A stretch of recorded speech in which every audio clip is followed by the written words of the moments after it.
একসময় কৃষিকাজ মানেই ছিল লোকসানের শঙ্কা, বেকারত্ব আর অনিশ্চিত ভবিষ্যৎ। কিন্তু আধুনিক প্রশিক্ষণ, প্রযুক্তি নির্ভর কৃষি ব্যবস্থাপনা ও প্রয়োজনীয় কারিগরি সহায়তার ছোঁয়ায় সেই চিত্রই বদলে যাচ্ছে দেশের গ্রামগুলোতে। মাঠের মাটি থেকে উঠে আসছে নতুন সম্ভাবনার গল্প, যেখানে বেকার যুবকরা হচ্ছেন সফল উদ্যোক্তা আর প্রান্তিক কৃষকরা খুঁজে পাচ্ছেন স্বাবলম্বিতার নতুন পথ। পাবনার প্রত্যন্ত গ্রামগুলোর কৃষকদের বুকে আশার আলো জ্বালিয়েছে জাগরণী চক্র ফাউন্ডেশনের ভিন্ন এক উদ্যোগ। পিকেএসএফ এর সহযোগিতায় দেয়া প্রশিক্ষণ ও কারিগরি সহায়তায় তৈরি হয়েছে নতুন কর্মসংস্থান ও আয়ের সুযোগ। আমরা আবার এরকম পরে 3 দিন এরকম সুন্দর করে করে আমরা জানিনি, এরকম করে ফলন না তাও জানিনি।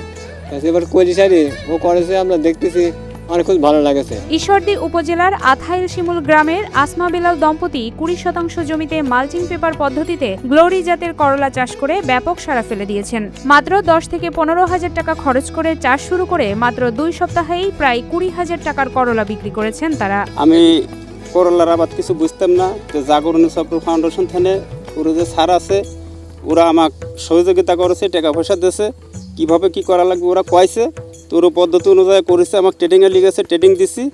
এখন আপনারা দেখেন যে কী ধরেছে, মানে এত যে ধরে আমি বুঝতাম না। মোটামুটি আমার 1020 টাকা বেচা হয়েছে, তাতে আমার 50-60 হাজার টাকা বিক্রি হবে। মালচিং পদ্ধতিতে সার ও কীটনাশকের ব্যবহার তুলনামূলক কম হওয়ায় অধিক ফলন পাওয়া যায়। এছাড়া জমিতে আগাছা কম হওয়ায় পরিচর্যার খরচও কমে যায় অনেক, ফলে উৎপাদন ব্যয় কম এবং লাভের পরিমাণ থাকে বেশি। কৃষক বেলাল হোসেনের সাফল্য দেখে এলাকার অনেক কৃষকই এখন মালচিং পদ্ধতিতে চাষাবাদের দিকে ঝুঁকছেন।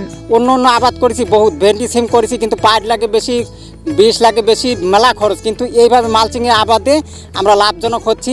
মালচিং পলিসি গেল বছর আমরা লাগাইছি, এবার আল্লাহ আশা করি লাগাবো। আবার এবার তো অল্প দিনের মধ্যে আবার আমি নতুন করে মালচিং আবাদে করলা চাষ করবো। আল্লাহ যে বাধা রাখে অল্প দিনে আমি এই চাষটা করবো। এই আবাদটা খুবই লাভজনক আবাদ। এই করলা যেটা গরি নাম, এটা অধিক ফলনশীল। আমরা কৃষকরা এই আবাদ করে অনেক লাভবান হব।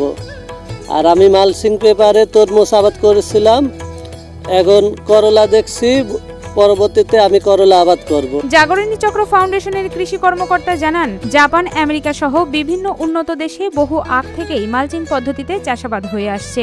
বাংলাদেশেও ধীরে ধীরে জনপ্রিয় হয়ে উঠছে এই প্রযুক্তি। এতে উৎপাদন খরচ কম, ফলন বেশি এবং জমির উর্বরতাও বজায় থাকে। কম খরচে বেশি লাভ হওয়ায় কৃষকদের আগ্রহ বাড়ছে। পাশাপাশি প্রান্তিক কৃষকদের আর্থিকভাবে লাভবান করা এবং দেশের সবজির চাহিদা পূরণ করাই তাদের মূল লক্ষ্য। পল্লী কর্ম সহায়ক ফাউন্ডেশনের আর্থিক এবং কারিগরি সহায়তায় জাগরণী চক্র ফাউন্ডেশনের তত্ত্বাবধানে এই প্রকল্পটি বাস্তব হয়েছে। মালচিং পেপারের ব্যবহার উন্নত দেশে অনেক আগে শুরু হলেও অধুনা এটি আমাদের দেশের জনপ্রিয় হচ্ছে। মালচিং পেপার ব্যবহারে নানাবিধ সুবিধা রয়েছে। তার ভিতর প্রধান কয়েকটি হলো, এটি মাটির যে আর্দ্রতা আছে বা ভেজা ভাব এটিকে ধরে রাখে, ফলে সেচ খরচ কম লাগে।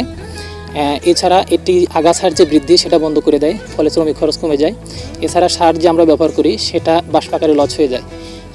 মালচিং পদ্ধতি ব্যবহার করলে এই লসটা রিটেইন হয়, অর্থাৎ বন্ধ হয়ে যায়, ফলে অতিরিক্ত খরচ কমে যায়। পিকেএসএফ এবং জাগরণী চক্র ফাউন্ডেশনের উদ্যোগে মালচিং পদ্ধতিতে করলা চাষ এলাকায় সবেমাত্র শুরু হয়েছে এবং কৃষকদের মধ্যে একটা আলোড়ন সৃষ্টি করেছে। আশা করি এই পদ্ধতির মাধ্যমে করলা চাষ সবার মধ্যে উদ্বুদ্ধ করবে এবং সবাই উন্নত জীবনযাপনে উৎসাহিত হবে।